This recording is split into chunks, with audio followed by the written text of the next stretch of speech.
Let's get out there and melt some faces! Hi guys, welcome to Val's Guitar Rack, where I show you some albums that I'm into as of late. And yeah, I'll let you know about some music that you think you should check out.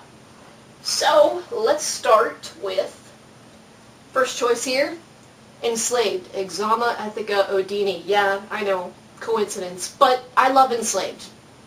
Norwegian band, probably my favorite Norwegian band, and this album, their latest release, is phenomenal. Axioma, Ethica, Odini, War Rune, The Beacon, those are definitely tracks you need to check out on this. Look out for a new album from them, by the way, on October 2nd. Don't know what it's called yet, but keep your eyes open for that. Since this one's popping out at me, we'll go here.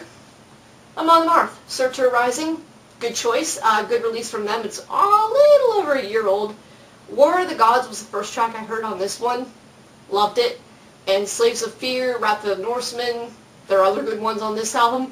They do a really good job performing this live, too. I caught that last summer, so if you can, pick this up, check them out. The challenge is getting this stuff back in. And this is probably my favorite release of 2012 so far, Lacuna Coil's Dark Adrenaline.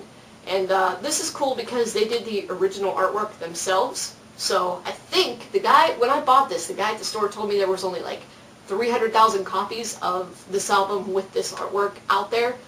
Don't know if that's true or not, but give or take, this is a good album for the music, regardless. Trip the Darkness, Against You, Kill the Light, Give Me Something More, Upside Down. Those are probably my favorite tracks off of this one. They also do a good job performing this live too. Saw them 2 months ago. Just great. Pick it up.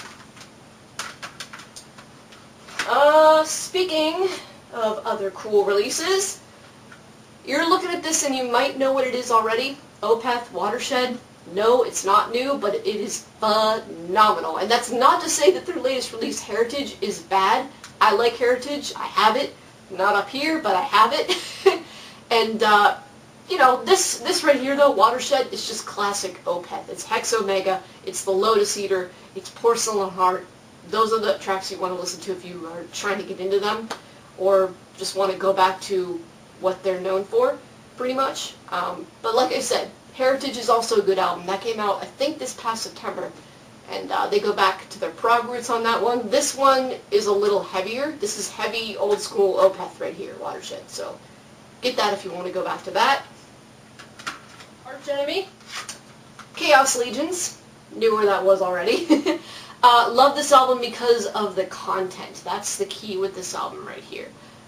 All about promoting independence, all about thinking with your own mind and your own opinions and being strong enough to do so. That's the best part about this album. Some of the best tracks, Yesterday is Dead and Gone, No Gods, No Masters, The City of the Dead. If you want to go back to the video that I made called The Weekend Report earlier, about 2 months ago in April, 3, 4, however many months ago that was, go back and check that out if you want to hear why I love Typo and why I miss Peter, because I made that around the 2nd anniversary of Peter Steele's death, so that's something to look for too. But back to the album, Dead Again. Great cover work, obviously. There's Rasputin. And on the back, we have the Romanov family. Aside from the artwork, you have great tracks like An Ode to Locksmiths, Halloween in Heaven, Prophets of Doom, September Sun. So, good tracks on this album. My favorite is Ode to Locksmiths, if you want to check that out. So, yeah. I love them all. Next time I'll show you a couple more albums. This has been the first episode of Val's Guitar Rack. See you around.